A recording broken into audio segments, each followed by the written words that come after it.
Welcome back to Cause 3D. Today, we're going to build a Daredevil helmet. Let's get to it. All right, guys, let's get this party started. Of course, we're going to do every start like we do on every 3D print that we finish. We are going to sand, and I use an 80 grit sandpaper on a random orbit sander to get this going, knock down the high spots and so forth. The hand sanding that we get going on this is just hard to reach spots that you can't get your electric sander into. Obviously, hand sanding gives you a lot more control too, and there's a ton of detail on this helmet that we don't want to accidentally sand over. So once it's all sanded with 80 grit, I also hit it again with a 240 just to knock off the dust and balls that it gets, the plastic all balled up. And I go back in with my Bondo glazing and spot putty to hit the top of the helmet especially, because as we all know, when we get a 3D print, there are always lines left on the top just from the stair-stepping effect that you almost can't avoid. Also hitting the horns, going to hit around the base and the eyes as well. Again, these are just trouble spots that I know we're going to have to add a lot more Bondo to later, so let's go ahead and get it knocked out. Now I'm taking just a sharp ice pick there and cleaning out a spot that I got into a crevice, into a crack that I didn't intend to get into. So there were a lot of trouble spots on this helmet. One of those things that after you do this for a long time, you start realizing that you're going to have to add multiple coats in different spots. So I hit it pretty thick around the base, on the top, the horns, above where the eyelids technically would be. I am going to use a mixture of the Bondo glazing and the some acetone mixed in. And I usually mix this to a consistency of like a paste. It's not super runny. You have to be careful when applying this stuff because you don't want it to run into cracks that you don't want it in.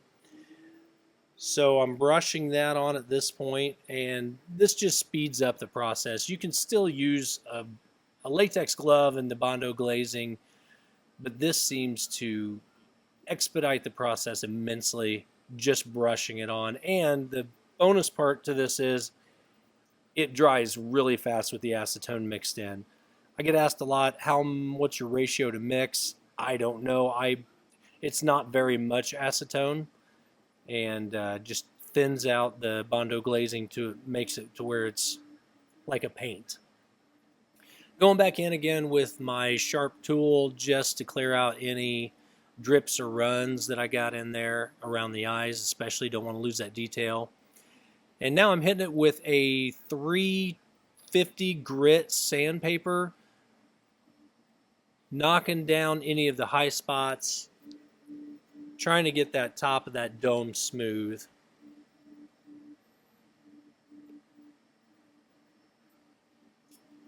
The good thing about sanding is when you're working on something like this, you can use a 220 and get your brush strokes out of it first, followed up with a 300, 350, 400, whatever you want to do.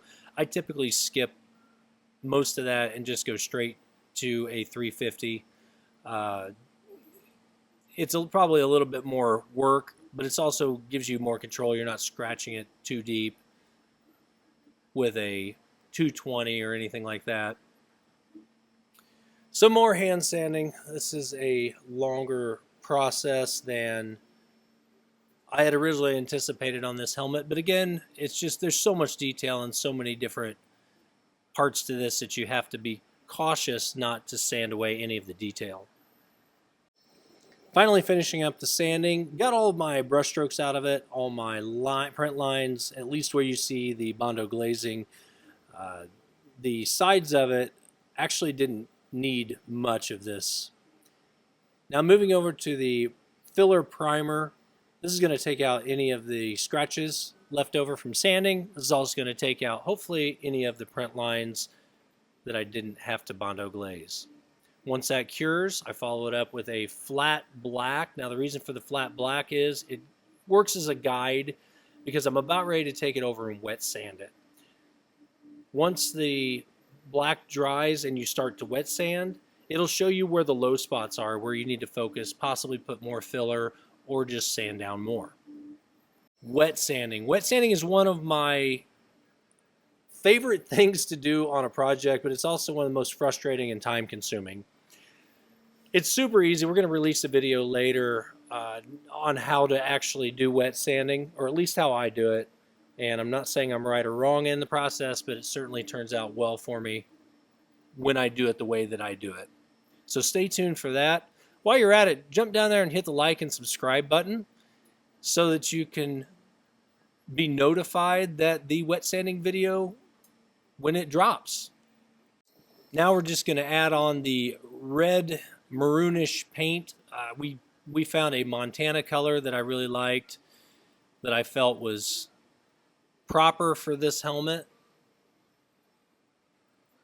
and I was really happy with the results of it.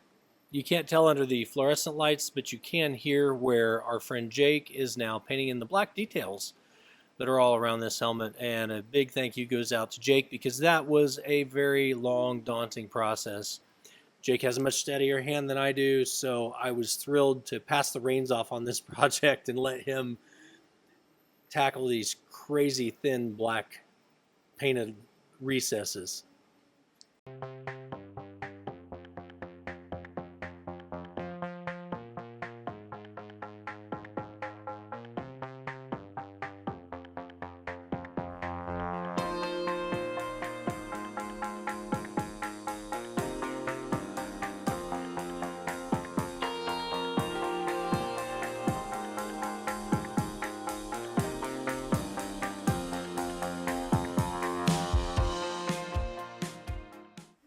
All right, so there you have it. We've got the Daredevil helmet finished, and I want to give an extra special thank you to our friend Jake, who took the time and went in and painted all the black on this with his steady hand, unlike mine. And we hope that you enjoyed the build today. Make sure that you hit that like button, subscribe, and we'll be back with some more build videos later on. We'll see you then.